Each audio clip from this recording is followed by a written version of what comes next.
structured, okay. You felt like it. Right, we didn't give you any weapons. But yeah, sometimes too with... One of the things that we feel really good about with the Bully Busters program for high schools is that using a delivery system that is a group-based peer mentor program allows the school to move in a number of directions and kind of tailor the program to their strengths and weaknesses. A lot of times there's other programs that are canned programs or things out there that are pre-designed, and they work well in some situations but not in all situations. And so sometimes it's a little deceiving about how they'll work in any given school. And one thing we've tried to do here is come up with a program that the staff of a school can look at, implement on their own, and we've provided the tools and the curriculum for them to develop the delivery system, which is the peer mentor system. And then once these kids go back in the fall and they have these skills about how to run a group, we can start layering in the bully prevention curriculum that we've provided in the book, and they can work through those different lessons with a group in the high school setting. We like to use team challenges for a couple of reasons. One is it builds cohesiveness within the program, but the other thing it does is that it allows us to break up the activities the students are doing. We're teaching them a lot of curriculum. We're teaching them things outlined in the book that are graduate level curriculum about counseling skills and micro skills and things like that. So we'd like to be able to have them be able to have some fun in between. It kind of keeps them fresh, and it allows us to cover more curriculum in a shorter period of time because we're interdispersing team building activities along with the classroom sessions. The Frisbee Challenge is one of the challenges we've outlined in the book. It's a team building activity which we use to build cohesiveness. It's also a lot of fun for the kids.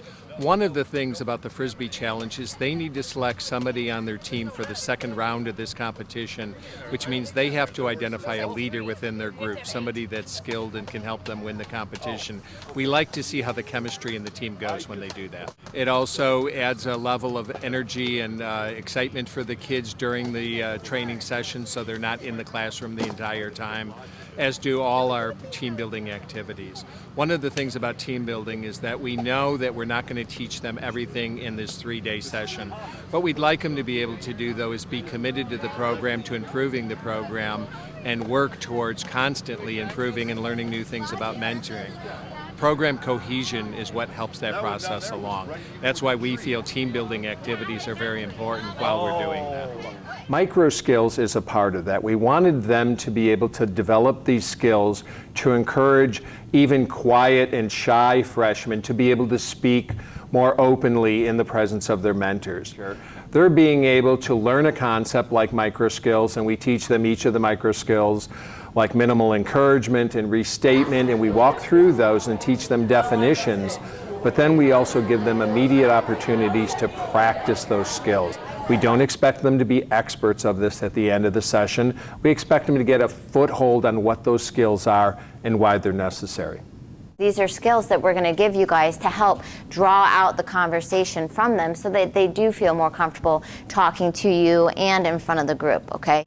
Well, this morning what I was working on with the students is the basics of communication. They're going to be up in front of other freshmen, and I want them to feel comfortable talking and eliciting responses for those freshmen. So we were covering things like, please don't ask why. And the reason that you don't do that is it can put people on the defensive or feel like they have to defend themselves, and they can feel like they're being judged. It was hard to phrase it because he didn't want to say why. Ah, okay, so you were keeping in mind our talk about not saying why. So you're like, okay, hold on a second, how do I reframe that? Like, why'd you do that? Yeah, okay, that's a good point, good point. They're used to talking with their friends and hanging out, so they need to know when they're talking to a mentee, it's a little bit different style of conversation. In a friend-to-friend conversation, the conversation is more give and take. It's about both of them. And then in a mentor-to-mentee conversation, the conversation is all about the mentee, about eliciting responses of the mentee and really letting the mentee know that you're trying to understand what they're saying. So when you were taking your driver's ed test, were you nervous? Not really, because there's a lot of common sense on there, more than there is like specifics. Okay, so you kind of felt relaxed. You're like, oh, I got this. I've been paying attention. Yeah. And I'm sure you guys remember from group, though, sometimes freshmen do have an uncanny ability to take an open-ended question like, how are you feeling? what are your favorite classes, or what do you like about school, and turn it into one where nothing, I'm good, you know. But that's why we teach you guys about asking open-ended questions, so there is that room to expand if they want to expand.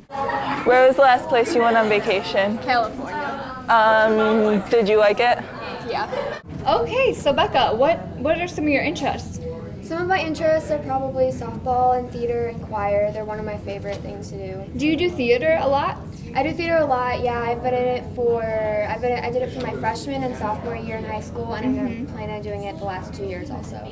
And this is where you expand what you're doing beyond just a one-on-one situation and start applying it to a whole group. If you plan the wrong activity based on where your group's at, it's not going to go well. Primarily, in the book, we've outlined a series of modules for training mentors. And in that, we have a lot of different components that develop skills and layer skills on top of skills. The whole program is designed to be experiential, which means we want all our mentors to practice everything they learn. We're now at the stage where we're going to start expanding into groups. They will learn about groups, learn group theory. We use Tuckman's theory of stage development. And then we will move on, and by the end of today, they will actually be running group sessions to practice. We take the students back and work with them more on actually running groups. And this is the experiential part where they're going to be able to sit down with a co-leader, plan a group experience, come up with warm-up activities and questions, and actually plan an activity. And then they will lead about a 20 to 30-minute group session. We've outlined that in the book on how to structure those sessions. And they'll be able to walk through and actually run a group. And we do that with having a counselor or somebody that's skilled in running groups be able to sit there and give them some positive feedback and kind of get them a foothold on doing that. They will not be experts at the end of this training session on running groups. However, they will have developed a confidence level and a skill set that will allow them to be able to keep working on group work. We always know in schools how kids can handle AP courses and academic challenges, and what we found is that they can handle it on a counseling and interpersonal level the same way. And we've been delivering to them in this training program graduate level work in some levels as far as micro skills. Those are taught in grad school to counselor educators teach that type of thing. And what we found is that these students can rise to the occasion.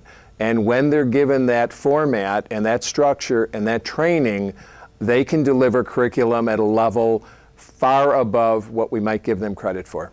Nowadays, more and more legislation is being passed to protect the targets of bullying, and the schools are being tasked with providing anti-bullying curriculum and bully prevention programs and being held more accountable. Indiana just passed new laws. Other schools, other states are following suit with that. A lot of states already have those laws on the books.